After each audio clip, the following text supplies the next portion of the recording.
salaysay na sa aking pananaw ay ginawa ninyo sa To ilalim ng clarify, Mr. sakripisyo. Chair, sa inquirer.net naman, yan, nakalagay na allegedly bribed each of the 18 ex-Marine 5 million. So each, so bawat isa. So, Pesos, simple pesos. lang po ang tanong. Totoo po ba kayo ay binigyan ng pabuya ni Mike Defensor, bawat isa sa inyo ay tigli 5 milyong piso para gumawa kayo ng salaysay na ito na inyo ngayong ibinigay sa amin kaugnay ng pagsisiyasat sa flood control scandal? Hindi po, Your Honor. Pwede po bang hirap dito, Your Honor, yung nagsabi niyan para patotohanan niya? Yun nga po, Sa may ngayon hamon po, naman. Your Honor, halos nga yung pamilya na nga namin ngayon,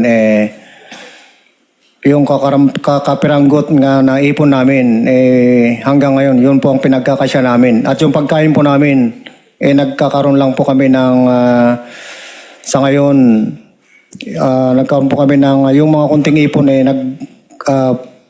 tawag nito, yung chipi-chipi na lang po nga kami ngayon, nagkatsaga po kami sa sardinas na makain, Your Honor. Kung nabayaran po kami ng ganyang halaga, edi napagaganda na po sana po ngayon ang buhay namin ngayon, Your Honor. Naku po, heto nga ho ang ating tatalakayin at ating pag-uusapan dyan sa Blue Ribbon Committee. Mantagin po ninyo, lumabas na nga ho itong ating pinakahihintay. Itong 18 ex-Marines na naglantad, naglaglag dito sa mga punot dulo, dito ho sa mga utak, kaugnay, ugat-ugat, lahat ho mga ka-update na mga kasangkot mga ka-update. Sila ho ang nagpangalan. Ganyan ho katapang, ganyan ho ang ipinakitang kabayanihan nito mga 18 ex-Marines. Tapos ngayon mga ka-update, pinagmumukha pa ho silang bayaran. Sino ho mga nagpapamukang bayaran sa kanila? Siyempre ho, yung kalabang koponan. Ano ho bang expect natin dyan na sinasabihan pa ho sila na binayaran daw ho silang 5 milyon para bumaliktad, para siraan itong administrasyon. Nakita naman ho natin kahit na hindi ho magsalita, itong 18 ex-Marines mga ka-update, billion, trillion ho ang ninanakaw nitong korap na gobyerno. Hindi na ho nila mapagtatakpan yan. Yung panggigipit ho nila sa majority, kitang-kita naman ho yan. Pero ho mga ka-update, nakakakilabot na talaga ang nangyayari dito. Pag nagsalita ho itong koponan na galing sa majority, na hindi ho umuugnay dito sa, alam nyo na, sa administrasyon, sa minority, sinisiraan ho agad sila. Hindi lang ho yan, pati nga ho yung mga media outlets diyan, sinisira ho ang pangalan nila na binayaran sila ng 5 milyon. Dito, agaran ho sumagot itong mga Marines.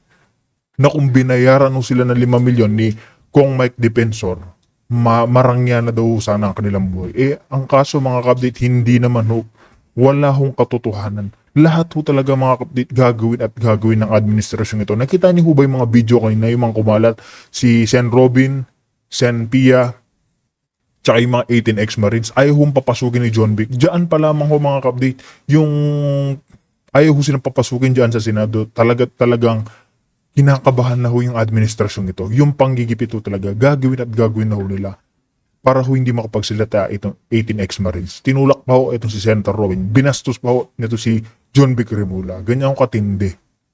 Ganyan ho katindi ang meron na nakaluklok na gobyerno ngayon. Kaya mga update, hindi na ho natin papabain itong ating intro. Sabay-sabay ho natin pakinggan itong mga interview, mga katanungan nito si Senator Rodante Marcoleta. Dahil mga update, marami hong nabanggit na pangalan.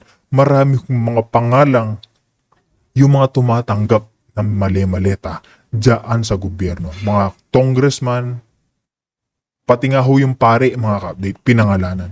Kilala niyo ba yung pare na yan? Yung ngaw-ngaw ho ng ngaw-ngaw sa social media. Si Father Flavi, kung hindi ho tayo nagkakamali, yan ho yung pangalan niya. Na di umano, tumanggap din ho ng maleta. Si De Lima na pangalanan. Si Franz Castro na pangalanan. Yan po mga, NPA, yan ho mga ka-update na pangalanan ho yan, mga yan. Karamihan ho sa kanila. Si Erwin Tulfo, napangalanan.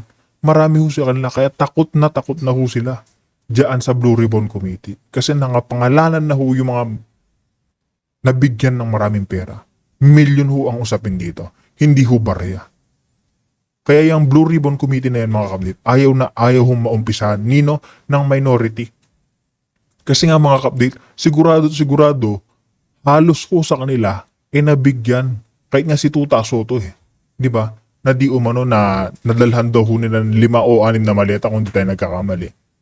Di ba? Marami ho sila dyan. Kaya mga update, direkta na ho tayo. Kung bago na ho kayo sa ating channel, isang like, isang share, isang subscribe lamang ho. Malaking tulong na. Kaya mga update, pasadahan na ho natin ito mga naging katanungan, mga pasabog na to si Senator Marcoleta. Nandyan din ho si Senator Amy, si Atty. Baligod, lahat ho sila talaga dyan mga ka-update. Sa nibuwersa na puksain niyang matinding korupsyon ng gobyerno. Kaya update, wala na ho tayong paligoy-ligoy pa. Salamat po sa inyong confirmation na hindi po kayo talaga nabigyan ng kahit anong halaga. With your permission, Honorable Chair, yung kung 5 million bawat isa, sana medyo okay na ang buhay nila kung tutuusin, no? Pero makapagpapakita po ako ng mga katibayan na halimbawa, nung na-hospital ang anak at asawa ni Bernard Tube, kumakailan lamang, ay kailangan pa ho naming hanapan ng makakatulong, no? 30 mil po yung hospital bill ng bawat isa, asawa, anak. Nung naoperahan yung nanay ni Bubares, talagang pinaghirapan ko rin po na makaambag at nasa akin din po yung resibo nung binayaran, no? Nung namatay po ang tatay ni Buduan, kumakailan lang din po, ay kailangan din pong pagtulungan namin para makabili ng kabaong ng tatay niya, no? Baka naman, Atty. Baligod, nung kayo po'y nagtulong-tulong para makakakalap ng halagang may tutulong nyo, baka naman isinilid nyo pa sa maleta kasi. Baka napagkamalang akala mo na napakalaking pera naman nung nakalap nyong itulong doon sa mga na-hospital na kamag-anak ng inyong mga kliyente. Alam mo po yung, Your Honors, no? Ang motivation ng mga sundalo na ito, bago nila gawin yung kanilang affidavit, ang sabi nila sa akin ay, Attorney, nasubukan namin ang nakipaglaban. Muntik nang mawala ang aming buhay. Pero sa panahon ngayon, gusto naming magpakasundalo sa mga Pilipino. Yun po ang motivation nila. Eh kung yung, alam niyo po, kung accusation lang na galing kay Matibag, naaawa po ako sa NBI dahil eroded na yung credibility dahil kay Matibag. Kali na po, alam nating gagawa lahat sila ng anong klaseng usap para lamang bigyan kayo ng batik, para lang hindi kayo paniwalaan ng ating mamamayan. Ang mamamayan po ngayon ay nakikinig. Sila po ay sumusubaybay sa pagdinig na ito. Sila po ang higit na nakakaalam kung sino kayo. Dahil alam nila ang katotohanan sa likod ng inyong mga sinasabi. Atty. Baligod, inumpisahan ko ito nung dumating dito si Master Sergeant Orly Gutesa.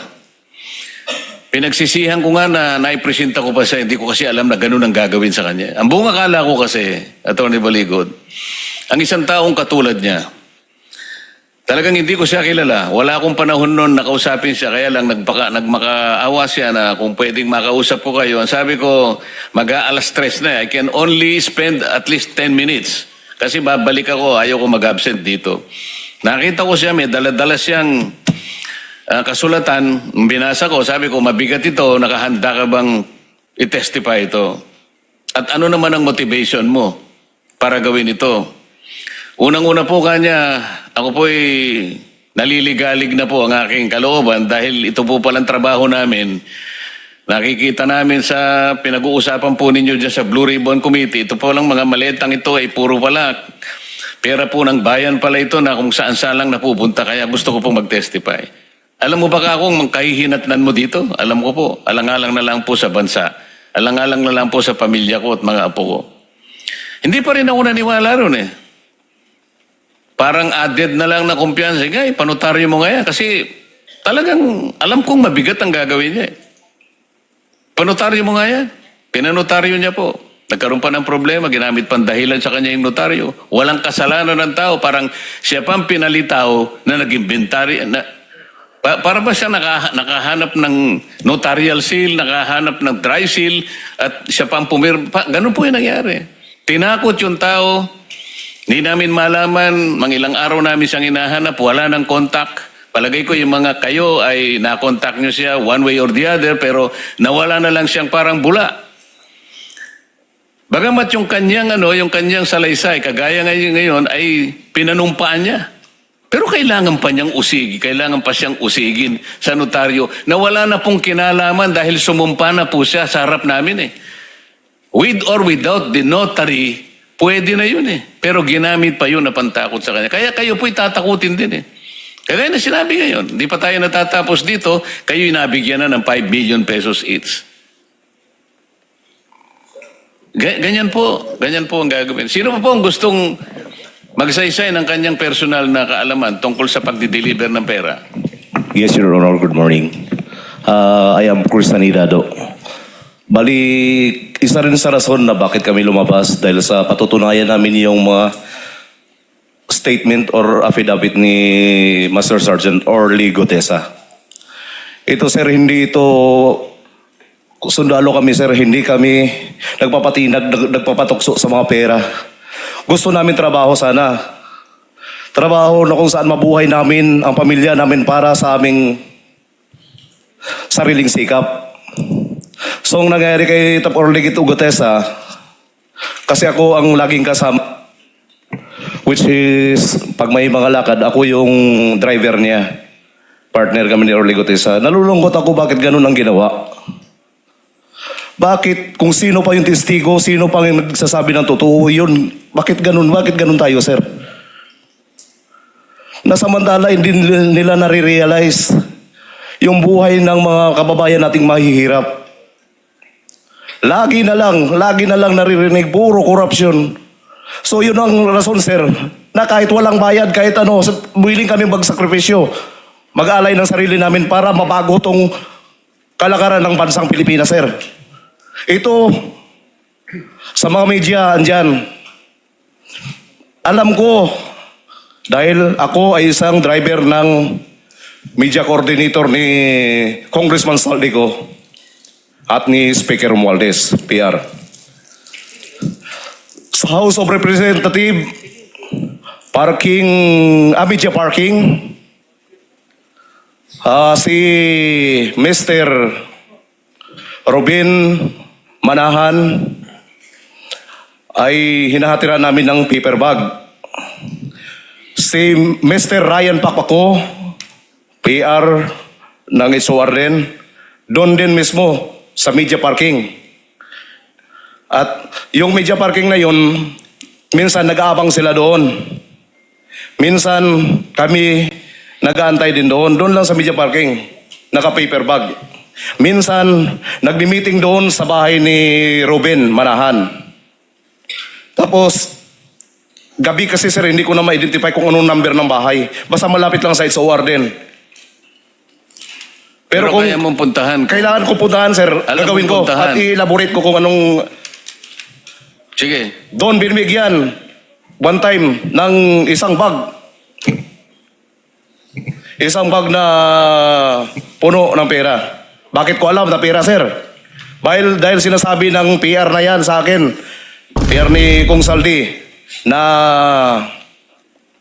Chris, bantayan mo muna, Chris, huwag mo iwanan ng sasakyan. Perang laman yan sa loob. So, sa ganitong nangyayari sa atin ngayon, sir, gaya kanina, grabing panggigipit, unconstitutional talaga. Kami, sir, sundalo kami. Dating sundalo, nagserbisyo din sa bayan. Bakit may mga ganito? Kaya yan ang isa sa dahilan lumabas kami. Yun lang po, sir. Maraming salamat. Totoo lahat ang sinabi mo. Nasabi ko na rin ito nung lumabas si Sergeant Gutesa. Dahil nagdamdam ako dahil ang buong akala ko sa kanyang paglabas, tatanawin ng malaking utang na loob ng Estado yon. Yung tao, wala siyang motibo kung hindi tumulong lang sa kanyang bansa. Ang kanyang sinakripisyo, yung buhay niya, kaligtasan ng kanyang pamilya. Wala siyang hinagad eh. Meron pa nga nagsabi rin eh. Gawa-gawa ko na naman daw yun at binigyan ko raw siya ng pera. Isip-isipin ninyo. Lahat gagawin nila. Lahat ng pagbibintang gagawin nila. Ang punot dulo lang. Huwag matuloy ang pagtukoy natin ng katotohanan at matukoy natin kung sino-sino talaga ang mga ito. Ayan po, sa kanyang paglalahad, 2 po ang kanyang in-identify na miyembro ng media. Isipin po ninyo, akala ko nga sasabihin nyo nakakaingit. Nakakaingit talaga. Dahil kayo nagsisikat na buhay ng pamilya ninyo sa marangal at malinis na paraan. Pero sila mali-malit ang tinatanggap nila. Napakasarap ng buhay nila. Maglalahad lang sila ng impormasyon sa bayan. Pero yung hindi totoo, dahil i-cover nila yung totoo. Hindi sila gumagawa ng mabuti para sa lipunan. Pero sila ang nagkakamal ng mali-malitang pera. Ito'y nakakalungkot eh. Sino pa po yung gusto magsalita? Sir, may dagdag ba ako, sir? Ako, sir, kung meron akong 5 million na hinawakan ngayon, siguro, hindi nyo na ako makikita din dito siguro, sir. Bakit pa ako maglalahad? Kahapon nga, tumawag yung nanay ko sa akin, nasa hospital. Sabi ko, nakakahiya naman, humingi ng tulong kay attorney. Nakakahiya naman kasi parang critical na sitwasyon namin. Ngayon, ma'am and sir, Your Honor, nagugutom kami. Ang pamilya namin ngayon gutom. Bakit? Dahil sa ginawa namin. Totoo.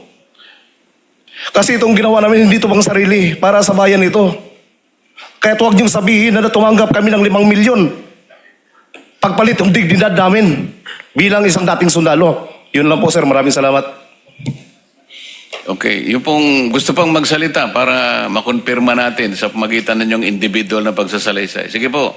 Your Honor. Your Honor, Idagdag ko lang. Yung delivery na ginawa ni Tap Orly Gutesa, kami po yung unang nagkasama doon sa 42 McKinley Road. Panggit niya, naalala ko, yun ang pinakamalaki, pinakamaraming maletang nakita niya sa pagdi-deliver ninyo. Parang 46 na maleta ang sinasabi niya nung araw na yun. Siguro, Your Honor, hindi niya matandaan, pero ako tanda ko po. 52 na malita po yan. 52 maleta. Yes, Your Honor.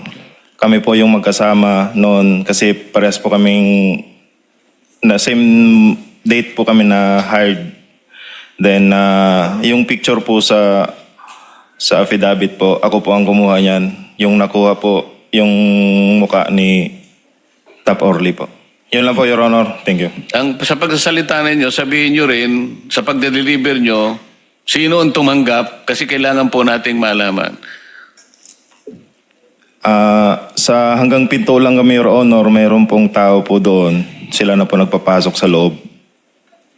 Pero kakilala ninyo, yung sa tagal ng pagde-deliver ninyo, makita nyo lang ang mukha, alam na ninyo na yun ang taong pinagkakatiwalaan para tanggapin yung mali-malitang pera. Ang contact po kasi, Your Honor, si Mark Texay at si Paul Estrada, which is kasama po namin nung time na yun. Yun ang dahilan kasi, Mr. President, kung bakit yung Mark Texay na yan at saka yung John Paul Estrada talagang pinagkatago-tago nila. Hindi natin alam kung anong lupalop na ng mundo nandiyan sila. Sapagkat sila talagang pinagtiwalaan. Ni Saldico, hindi lang sa pagbibilang, kung hindi yung paglalagay sa maleta at kung sino-sino ang dapat na tumanggap. Sino pa po ang gustong, kayo po? ako po, Your Honor, Romel C. Galapon po. Itong sasabihin ko, sir, wala po sa affidavit namin. Pero ito po yung detalyado. Kung talagang gusto nyong malaman, kung may mga CCTV noon, pwede nyong i-request. Nag-deliver kami sa 14 Nara Street, South Forbes, Makati. Kasama si Mark Tiksay, driver namin si Henry Wabina. Sakay ang Toyota Grandia, plate number Eco Alpha Golf 4628. Noong 29 August 2024, around 19:2500.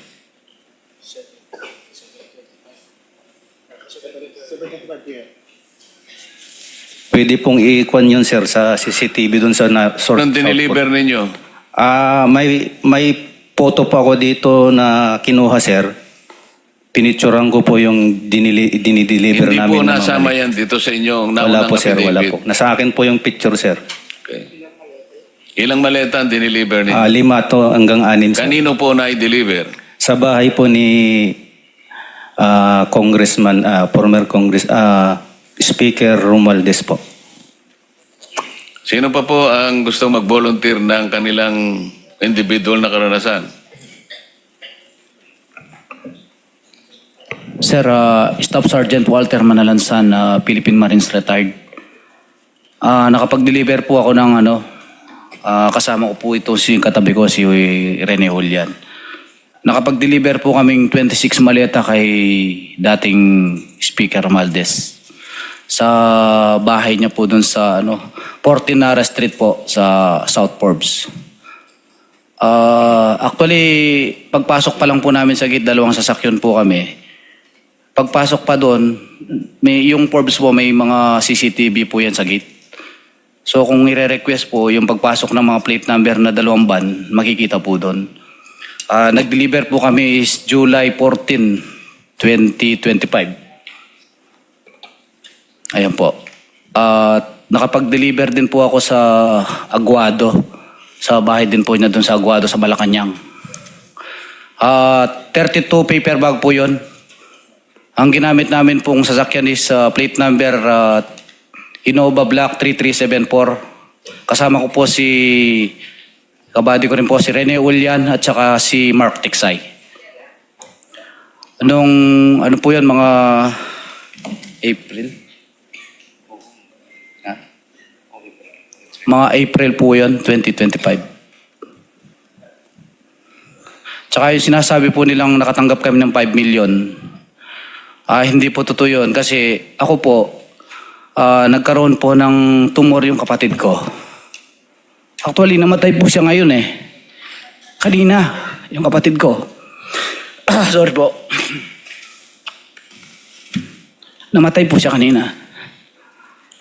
Ngayong araw na ito? Yes po. Kasi ang nangyari, Tony Baligod, nung itong inyong pinagsama-samang salaysay ay lumabas na nga. Kung may pera po ako, naipagumot ko na po yun eh. Alam po namin yun. Mr. Chairman. Yes.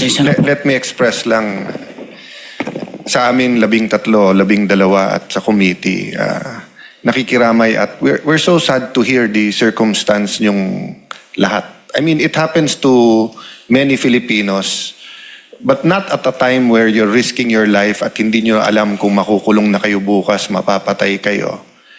That's why nagpapasalamat kaming nandito kayo at ang pangako lang namin, your testimony will not go in vain. Di ba? So that's why ko bringing up kanina yung 5 million. Kaysa sa media tayo mag-press con mamaya, malaman talaga namin. And I didn't know that yan ang circumstance nyo lahat. So tatanggapin nyo yung aming pakikiramay and I don't Salamat know. Yung kasing natanggal yung inyong livelihood, pwede namin ibalik yun eh. Pero yung namatayan kayo, hindi naman namin mababalik yung pagpapagamot doon eh. So, tanggapin nyo yung kaming paumanhin. But we will do better. No, kung ilan lang kami natitira sa committee na to at sa Senado, we will do better. So, to give justice dun sa sinasabi po nyo. Chairman, kung gusto nyo balikan mamaya kung sino pang gusto magsalita, but isa sa pinakamalaking issue sa ating bansa ay yung extrajudicial killing. At nung nagkaroon ako ng pahayag sa Facebook Live, twinis ng mga bishops, ng Catholic bishops, twinis to ng ilan mga business groups, ng ilan mga eskwelahan. Let me repeat it here in context of paragraphs 27 to 32, 33, no? 27 to 32, no? Kaming apat dito na nandito sa committee ngayon, iba-iba kami ng religion. Senator Amy, Senator Marcoleta, Brother Robin, ako, iba po kami ng spiritual na paniniwala. Pero kung hindi ako nagkakamali sa Katoliko, sa Iglesia, sa Evangelical Christian at sa Muslim, pare-parehong naniniwala na bawal pumatay. Thou shall not murder. No, thou shall not kill, thou shall not murder.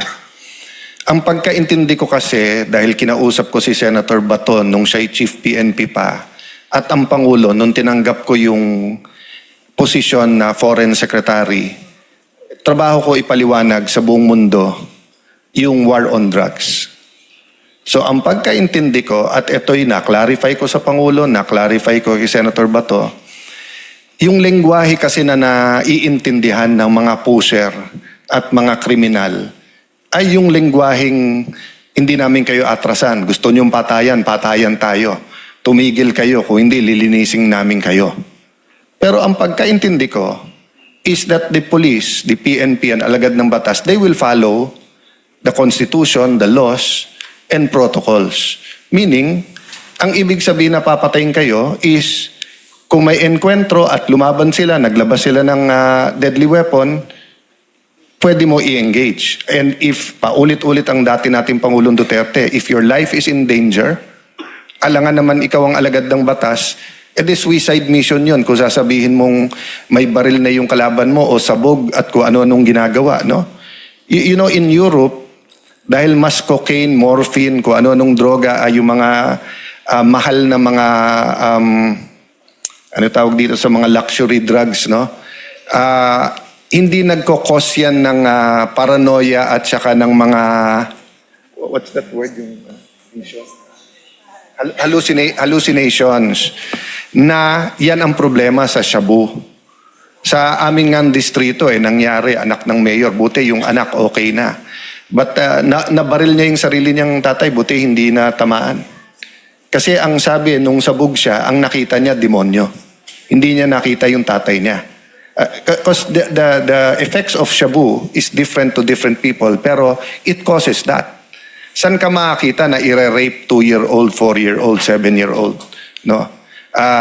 Adopted sa pamilya, mahal na mahal yung pamilya, pero nag-drugs, mangre-rape sa sariling pamilya. At pagkatapos sasabihin, hindi niya alam yung ginawa niya. That's why there was the war on drugs. Question, was there indiscriminate killing? Was there extrajudicial killing? That's the big question. That's why like in the case of Kian, kung hindi ako nagkakamali, nakasuhan ng murder at nakonvict yung mga pulis na yon. No? So let me make that distinction now.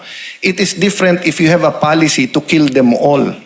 Diba? Kung genocide yan, crimes against humanity, kung yan ay, hindi, basta't nagdaging, patayin mo yan. Extrajudicial killing yun. Pero pag sinabing seryoso tayo laban sa droga, at pagka lumaban, labanan nyo rin, pabalik, use adequate force, yan po illegal. Lengguwahe lang ang pinag-uusapan. And the proof of that is times 3 yung nakulong sa dating mga nakukulong. But what is my point? My point is that was the debate then and that's the debate now. And I want all the witnesses to come out. So kung meron involved sa extrajudicial killing at local levels yan, dapat makasuhan.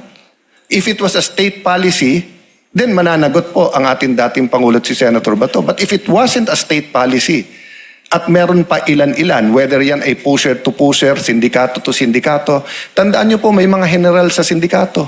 May piskal, may judge. That was revealed. So what's my point? Kasi nakalagay po dito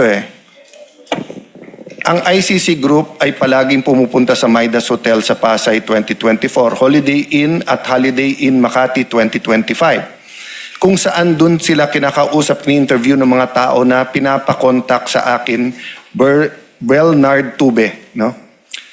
Si Sunny Trillanes, katulad ni Brigadier General Jerry Protasio, Police Colonel Santiago Jordan, Mayor Jed Mabilog, Kerwin Espinosa, Father Flavi Villanueva, Police Colonel Santi Mendoza, Police Colonel Jeffrey Latayada, at Police Colonel Angel Garciliano.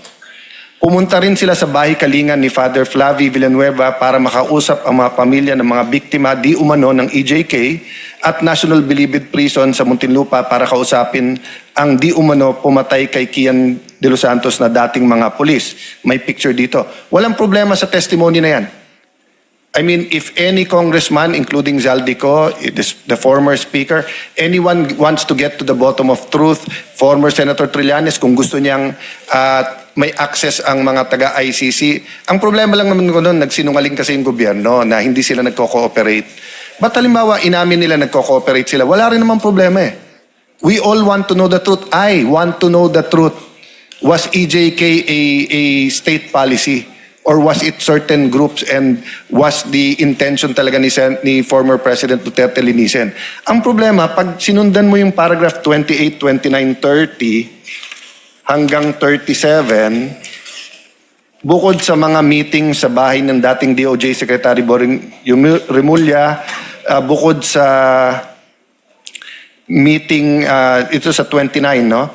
Noong pagbalik-balik ang mga ICC personality dito sa Pilipinas, mula December 2023 pa lang hanggang 2025 ay nakapag-utusan kami ng 4 na beses na mag-deliver ng pera para kay Sunny Trillanes para sa gastusin konektado sa ICC personalities.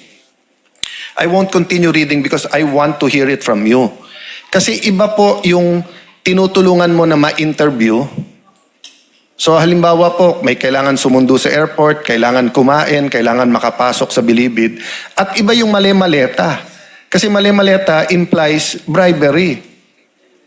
So, it's bad to cover up EJK, but it is also bad to pay people to make it appear na meron EJK kung wala. As a state policy, I'm not saying walang extrajudicial killings even during the time of President Pinoy. There was between 13 to 17,000 every year na EJK. Kaya lang ang ginawa ni Secretary De Lima nung secretary siya, pinalitan yung definition ng EJK.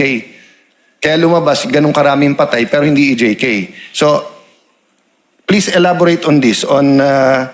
Kanina inumpisahan nyo na na dun kay Senator Trillanes, no? But yung sabi niyong pabalik-balik na meetings simula 2023, can you elaborate at ilang beses na bigyan ng pera? Tapos sabi folder. Paano nyo alam na pera yon at hindi dokumento? And then, can you flash nagulat ako dito sa table in page 10-11 kasi madetalye. Usually, correct me if I'm wrong, Attorney Baligod, usually, kumpanyero, hindi naglalabas ng ganyan kadetalye kasi isa lang dyan mali. Although this is not the actual na ano naman, di ba, na nag-duty, this is the schedule. But usually, hindi naglalabas ng ganyang kadetalye. Kasi pagka naglabas ka ng ganyang kadetalye, tapos may isang pangalan dyan na wala na dyan o hindi pumunta o etc., mapapahama ka pa. So usually yung credibility ng testimony pag may detalye at napanindigan yung testimony na yon. So let's start with this table. What is this table? Your Honor, sample lang po yan ng mga duty assignments ng mga security details. So dito, makikita po nyo yung date, no? October up to 3 weeks lang yata ito. Pero mahaba po yan. Sample lang po yan. Meron din pong schedule ang mga naka-assign kay Congressman Saldico, sa asawa niya, sa mga anak niya. May mga naka-assign din sa mga media operators nila. No? Meron pong na-assign dito sa 2 operators yata, no?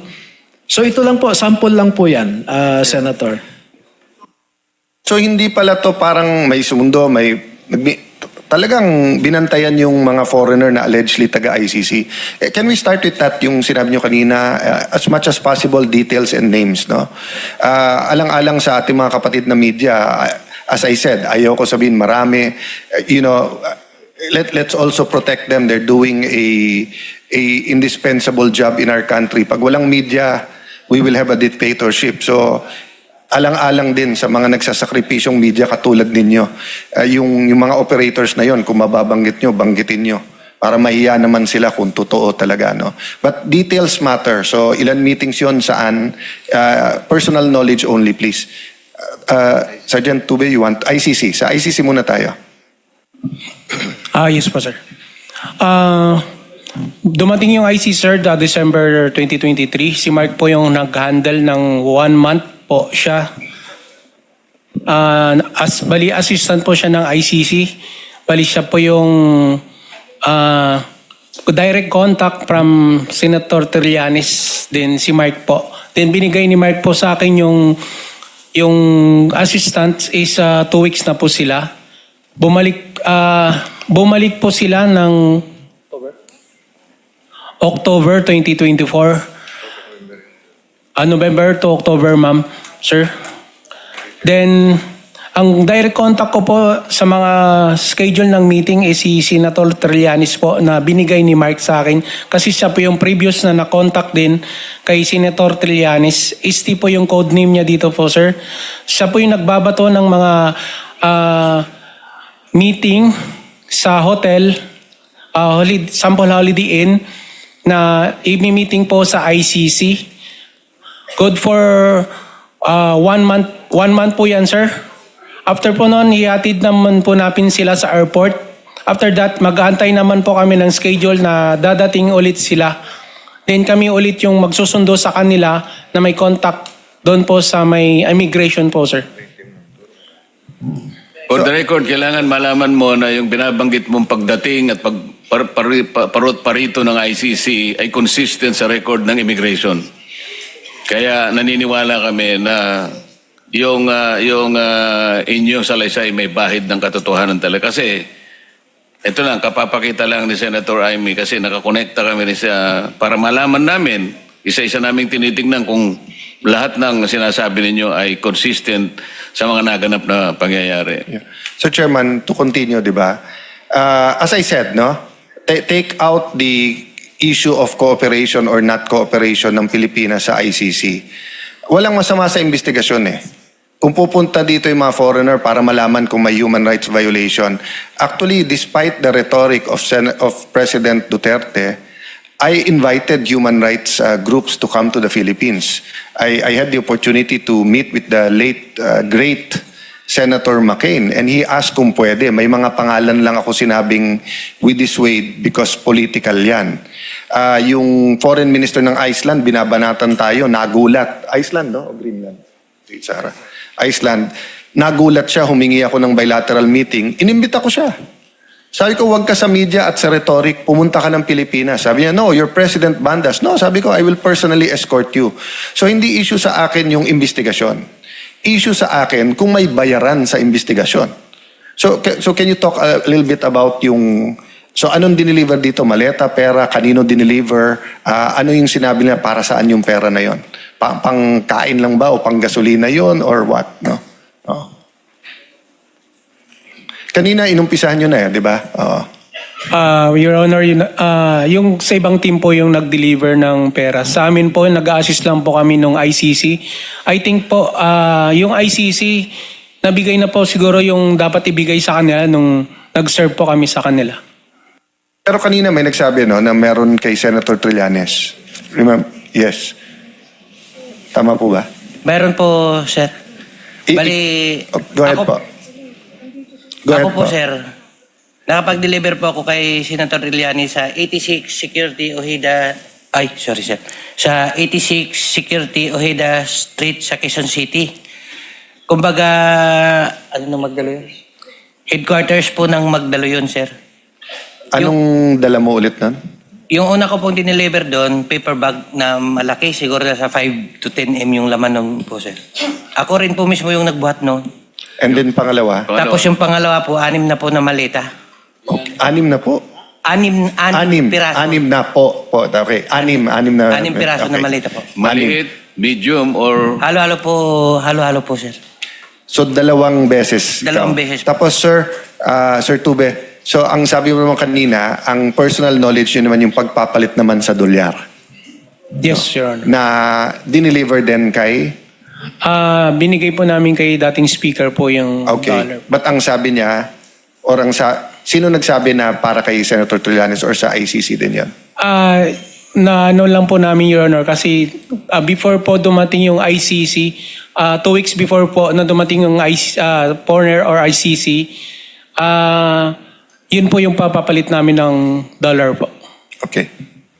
Thank you. Malinaw, Mr. Chairman. Salamat po, Mr. SP. Alam po ninyo kung bakit dinidistinggi ni SP Alan ang mga bagay nito. Kasi may naunang pahayag na po ang Pangulo natin. At alam po ninyong lahat ito. Alam din ng ating mga mamayan.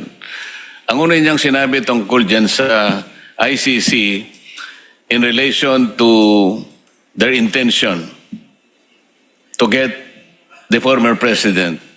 Nung hindi pa sila nakukuha, ang sabi niya, we cannot cooperate with the ICC. The ICC has no more jurisdiction. We cannot assist the ICC in any way, in any shape, and in any form. Ganun po yung sinabi niya. Ngayon, lumilitaw po sa inyong mga pahayag ngayon, individual and collective, ang mga ahensya ng gobyerno at mga operators ng gobyerno, direktang tumulong sa kanila.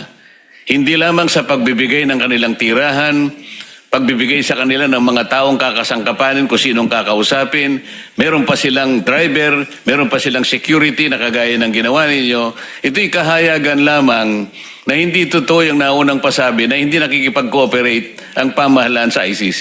Kayo na po nagpapatunay ngayon. Hindi sila magpapalit ng ganong karaming pera from Philippine peso to dollar kung hindi napunta sa kanila yung mga yon. Sa mga tweet, may tirahan na nga sila, libre na nga sila sa kanilang mga anumang gastusin na maaari nilang gamitin dito sa bansa, kung ano yung gusto nilang, kung sino gusto nilang kausapin at imbestigahan, para mapagtibay nilang ginagawa nilang investigasyon sa kanilang bansa, tayo pang gumastos sa kanila. Yun ang lumilitaw ngayon.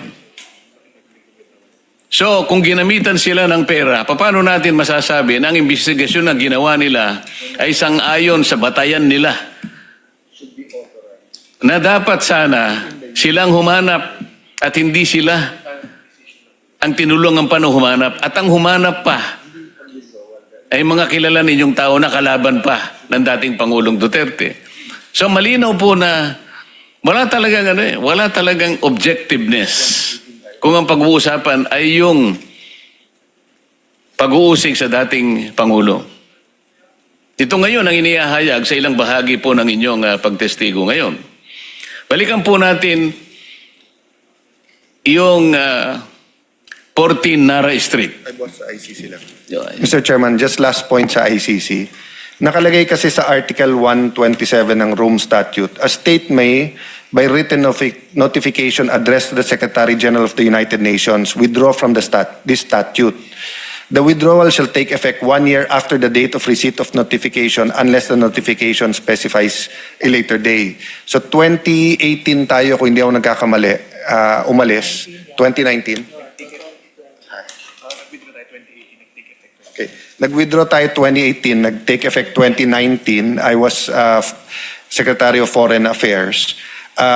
Hinahanap ko yung eksaktong article din sa Rome Statute na dapat i-authorize ng court yung investigation within that year, no? So kung 2023 pa lang sila nag-iimbestiga, that is a violation. Ito ang problema. Halimbawa kay Senator Bato, hindi siya makapunta sa local court para sabihin may violation ng Rome Statute. Samantalang sa Pangilinan versus Cayetano, sabi ng Supreme Court, kapag ka unconstitutional yung treaty or yung application ng treaty, ay masusunod constitution natin. No? So, lumayo tayo ng konti, pero same effect ng corruption. So, I just wanted to put that on record, Mr. Chair. Importanteng lumabas ang buong katotohanan dito kasi sistema natin ng gobyerno, batas natin, constitution, ang involved. Walang kaibahan to sa nangyari kahapon, and I really hope, I'm praying there'll be a next hearing after this para nga magkaharap-harap ang DOJ, ang Senator Trillanes, imbitahin natin. I'll defer now to you, Mr. Chairman. Thank you. Karagdagan lamang sa sinasabi ni SP para maintindihan po ng lahat ng mamamayan. Nag-withdraw tayo 2018 sa Rome Statute. Sa kanilang patakaran, magkakaroon lang ng visa yon pagkatapos ng 1 taon. Alam po ba ninyo ang dahilan nun? Ang dahilan po noon, hindi kaagad tatanggapin ang pag-withdraw dahil nga sa kanilang tuntunin na ang nagkasala sa panahon na tayo ay membro ng ICC, may karapatan silang usigin yon. Ngunit yung pag-uusig na yon, may hangganan. Kailangan, nung mag-withdraw kayo, yung request for investigation dapat ginawa ng ICC bago lumampas yung taning na 1 taon. Hindi po nila ginawa yon. Nung sila'y mag-request ng investigation, yung kanilang prosecutor, 2 taon na mahigit na wala ng visa. Nag-withdraw na tayo eh. Nagkaroon ng visa after 1 year. Dapat doon nila ifa-file yung request for investigation. Hindi po nila ginawa. Kaya ngayon sila nagmamadali ngayon, lahat ng paraan ginagawa nila. Ang pinakapuntong pinag-uusapan ngayon, bakit tayo pa ang tumulong sa kanila para usigin ang kapwa natin Pilipino? Bakit hindi silang magkusa? Sarili lang gastos, sariling sakripisyo. Bahala silang humanap. Dahil ang patakaran na sinabi ng Pangulo, we will not assist the ICC in any way, in any form, and in any shape. Bakit kabaligtaran ang nangyari? Yun ang punto. Yun ang pinakapunto. Kaya hinahanap natin ngayon, bakit isang dating senador pa ang tumulong? Alam po ninyo sa ibang bansa, halimbawa, yung presidente ng Israel, ang presidente ng Russia, Vladimir Putin, inisyuan din siya ng warrant of arrest ng ICC. O bakit di siya mahuli-huli? Kinausap ang Mongolia, dahil nagpunta yata roon ang Vladimir Putin. Ang Mongolia kasi, member ng ICC. Ano sabi ng Mongolia? Hindi namin na-arrestuhin. Si Benjamin Netanyahu, Prime Minister ng Israel, nagpunta sa Canada. Member ng ICC ang Canada. Pinauhuli ng ICC. Sabi ng ICC, hindi namin pwedeng gawin. Alam po ang ibig sabihin nun? Yung pagpapatupad ng warrant of arrest ng ICC, voluntaryo po sa mga bansa na kaanib ng ICC. Kung ayaw nila, wala tayong magagawa. Sa ating bansa, hindi na nga tayo miyembro. Sinabi na nga ng Pangulo, we will not assist in any way and in any form. Bakit ganun na nangyari? Dinalampan nyo ng pera, pinakain dito, nilagay sa magagandang hotel. Si kayo pang kumuha ng makakausap nila na testigo laban sa dating Pangulo.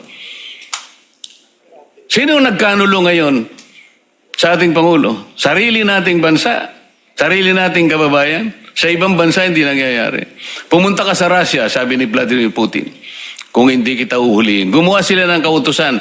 Lahat ng investigador na pupunta rito dapat ikulong. Nagagawa nila sapagkat may respeto sila sa kanilang leader. Dito sa ating bansa, hindi ko na po alam kung ano nangyayari. Balikan natin yung Naray Street. Ano yung Tamarin Street, 30 Tamarin Street. Isa sa mga video message ni Saldico, sinabi niya na nag-deliver siya ng 1 billion pesos doon sa lugar na yon. 30 Tamarin Street. Dalawang pagkakataon niyang ginawa yon. December 2 and December 5, 2025. Nung una, ang dinala niya 200 million pesos. May gamit siyang isang Grandia Elite.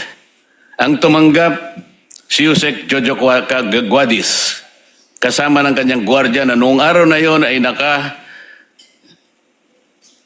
Black Fortuner, Toyota. December 5, 800 million. Dalawang Grandia Elite. Ang tumanggap din si Yusek Jojo Guadis. The same 30 Tamarin Street. Sino sa inyo ang nakasama ni Saldico nung i-deliver sa 2 araw? Yes, sir. Po, Your Honor, Anselmo Taberdo, Your Honor. Pinatutunayan nyo na naganap yung pagdi-deliver sa 2 araw, December 2 and December 5. Correct po, Your Honor. Pinatutuhanan ko yan. Sir President, siguro dapat makuha rin natin ang CCTV ng security agency na namamahala sa lugar na yon, sakop ng 30 Tamarin Street sa Forbes Park yata yan. Forbes Park po. Makukuha natin yung kanilang logbook, yung CCTV para sa ganun makonfirma natin tama ba yung ano ba yung plate number nung 3 Grandia na ginamit o kung yung ginamit na Black Fortuner ni Yusek Jojo Guadis. At kung sino yung namamahala doon sa 30 Tamarin Street. Your Honor, madagdag ko lang. Pag pumapasok po ako doon is Nelson Go ang binabanggit ng gwardiya. Ano po? Nelson Go. Yung Nelson Go, yun po yung dami ni former Speaker Martin Romualdez. Pero ang may-ari po dyan, ang bumili daw po ay Golden Peasant.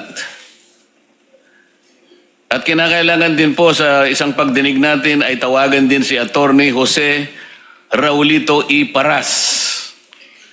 At ang pagkakasabi po sa amin, siya pa yung nagbigay ng $2 million kay former Speaker Martin Romualdez para mag-donate sa Harvard University. So kailangan pong malaman po natin lahat ito kung tunay ito. At kailangan din po natin sigurong maipatawag, Mr. President, ang Register of Deeds ng Makati para malaman natin kung sino yung may-ari ng 14 Naray Street sa Forbes Park. Sino po ang nag-deliver sa 14 Naray Street sa Forbes Park? 1, 2, 3, 4, 5, 6, 7, 8, 9. So siya po ang nagdi-deliver diyan sa lugar na yan. Paano po nyo nalaman na yung po ay bahay o pag-aari ni former Speaker Martin Romualdez? 14 Naray Street. Your Honor, bago po kami papasok ng gate, sasabihin po yung number ng bahay at saka yung kaninong bahay po bago papasok po. Ano po ang sinasabi ninyo bago kayo papasukin? Kay Speaker Romualdez po, 14 Nara. Papapasukin na kagad kayo ng gwardiya? Yes, for honor, kasi naka-coordinate na po nila yun galing sa loob sa gate po. So sino pa po ang magkukonfirma nun? Ako po, Your Honor, kinokonfirma ko. Ganon din po, tuwing papasok kayo, ang sasabihin nyo lang, 14 Naray Street, Speaker Martin Romualdez. Yes po, Your Honor. Ilan po lahat ang na-deliver naman doon sa 14 Naray Street? Kasi dalawa po yung delivery nyo, isang 42 McKinley at isang 14 Naray Street. Marami, Your Honor, kasi yung natapos na doon sa simula 2022 hanggang 2023 December, doon sa 42 po, na-stop na po yung deliveries po. Tapos doon sa 2024 January, nag-start yung deliver sa 14 Nara Street po. Hanggang natapos po yung termino ni Busaldi po. Ano po ang naramdaman ninyo nung kayo po ay magkaroon ng press conference dyan yata sa Club Filipino na kung saan ay opisyal po ninyong inilahad ang pinagsama-sama ninyong salaysay, kasama po ninyo ang inyong abogado. At nang ito po ay makarating dito sa amin sa House dito sa Senado, ang sabi po ng dating chairman ng Blue Ribbon Committee, hindi ka panipaniwala ito. Kasi may sinabi yata ang tentative amount si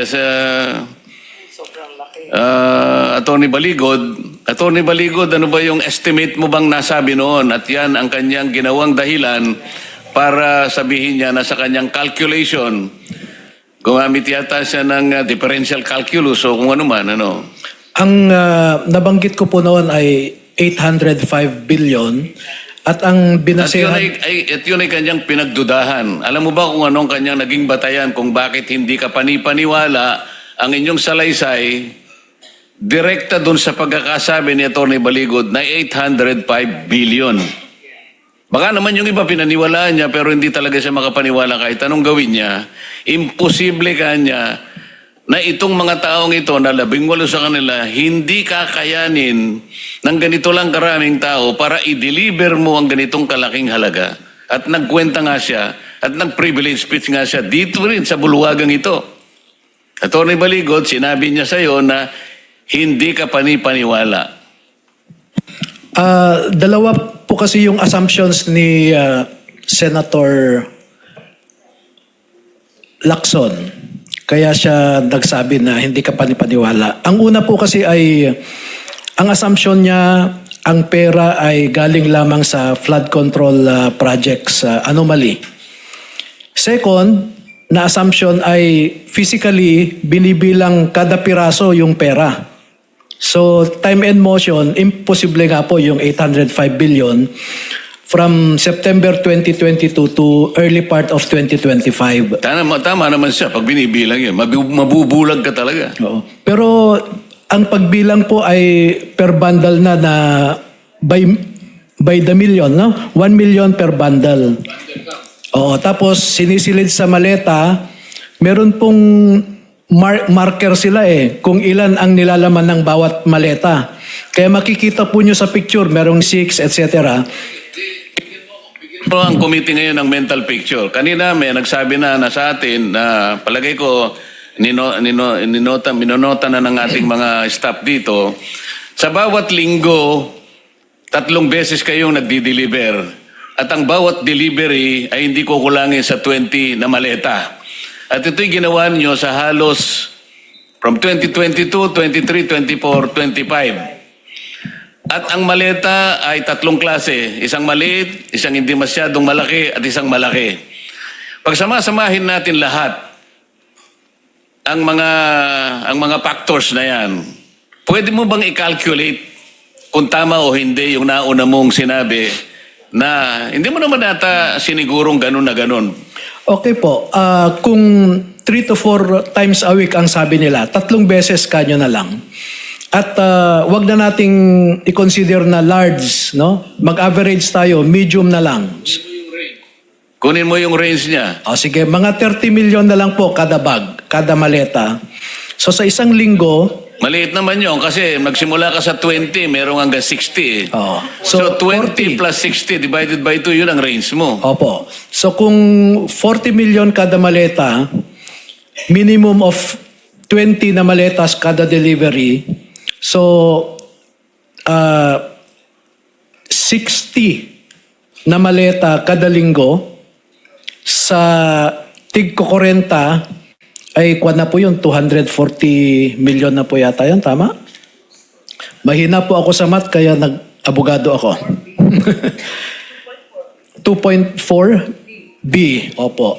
So, sa isang, no, so, sandali 60 time, Mas magaling sa'yo sa math si Senator Raimi kaya hindi niya tinuloy ang kanyang pagiging abogado. 60 times, ganito na lang po, 60 na maleta sa, 60 times 4 is 240 na maleta kada buwan. 2,400. Then, 33 months po lahat yan. From September 2022 hanggang sa huminto sila. So, 240... Tony Baligod, bago ka magpatuloy, pwede po kayong kumain. Pwede po kayong kumain. Alam ko naman po, habang kumakain kayo, pwede kayong makinig. At magtaas lang kayo ng kamay habang kumakain kayo, pwede rin kayo magsalita. Sige po. Huwag po kayong mahiya, para sa inyo po yan. So, kung... Working lunch po ito, working lunch.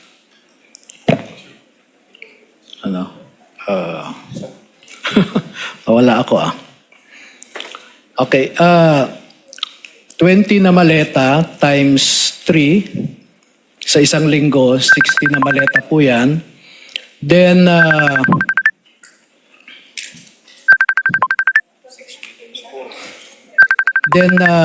apat na beses sa isang buwan po, kasi 4 weeks.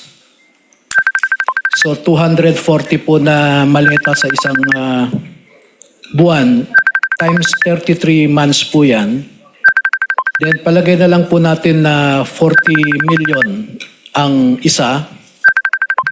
Ang bawat bag, meron na pong 316.8 billion.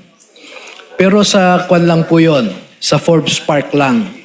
Ang sabi po ng mga witnesses ay pati sa Aguado nagde-deliver din sila ng halos 3 to 4 times kada linggo. So, kung i-times 2 po nyo yan, Saan po yung Aguado na yun at kanino pong pag-aari yung pinag-deliveran nyo ron? ang sabi po nila kay dating Speaker Martin Romualdez. So kung Aguado and Forbes Park lamang po ay 633 billion na po yun. No? Ang pinag-uusapan lang po natin yung 2 locations na yon. Papaano po yung pumunta sa ibang mga congressmen, mga senador, no? So tama po yung estimate ko na around 800 billion pesos po yun. Yung sinabi ko po na maling assumption ni Senator Lacson na ang alam niya galing lang sa flood control, Marami pong pinanggalingan po ito, hindi lang flood control. Yung retrofitting ng mga bridges nationwide, no? Yung repair ng so-called damaged irrigation canals na wala namang damage. No? Retrofitting ng bridges, wala pong na-retrofit na tulay. Yung reforestation program ng DENR, tingnan nyo po, wala pong, ang sabi sa COA yata ay namatay ang mga tinanim, pero wala namang tinanim. Yung mga kwan po, importation sa sugar, no? So, may narinig po ako na kausap si si Congressman Saldico. Narinig ko po mismo habang nag-uusap sila. Ang sabi nga niya, itong i-deliver sa kanya ay parang patak lamang. Dahil marami pa pong ibang pinanggagalingan. Halimbawa po, confidential funds ng iba't ibang ahensya ng gobyerno, kinukuha po rin nila no? Halimbawa, overpricing ng mga procurement. Isang example, Your Honor, no?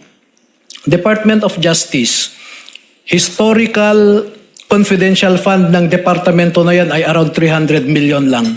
But there was a year na humingi sila ng almost 1.2 billion.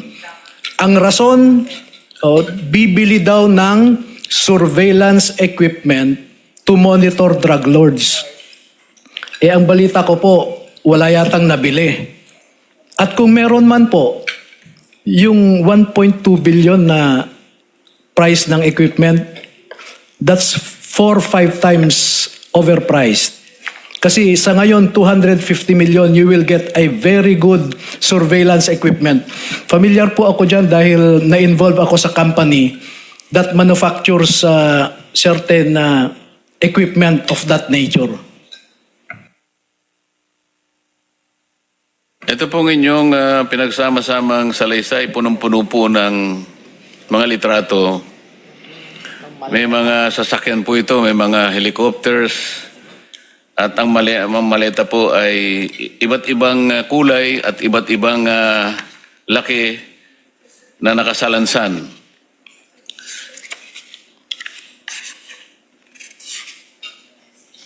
Ito po ba ay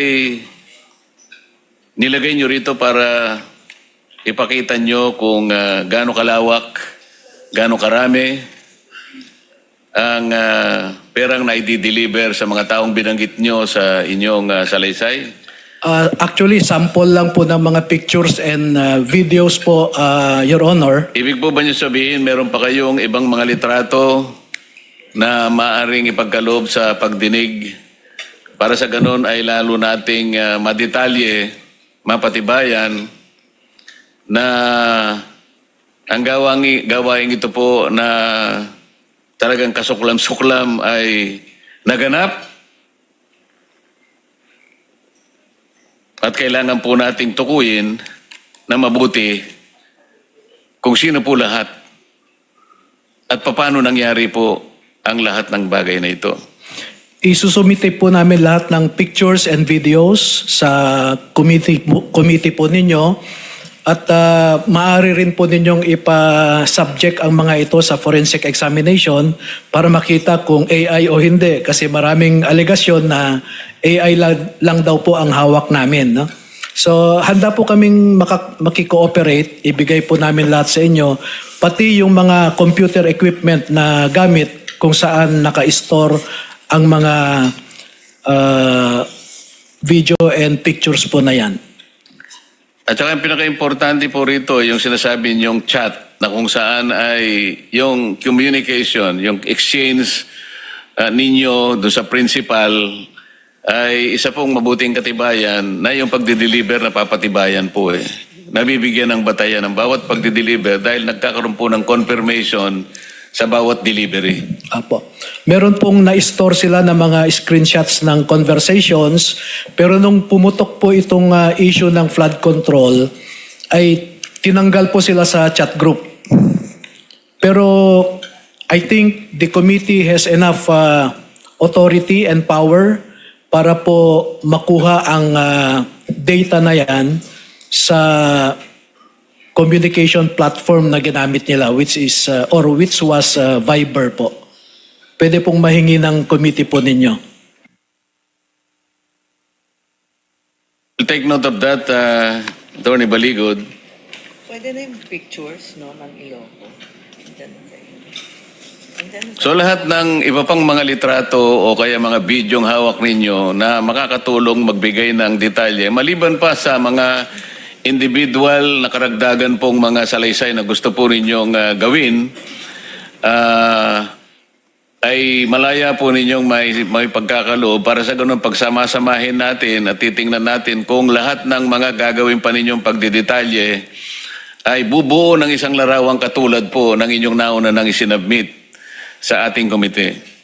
Opo, naghahanda po kami actually ng affidavit ng bawat isa sa kanila to present as exhaustively as possible everything that they know and every evidence that they have in their possession at isasubmit po namin yan sa inyo.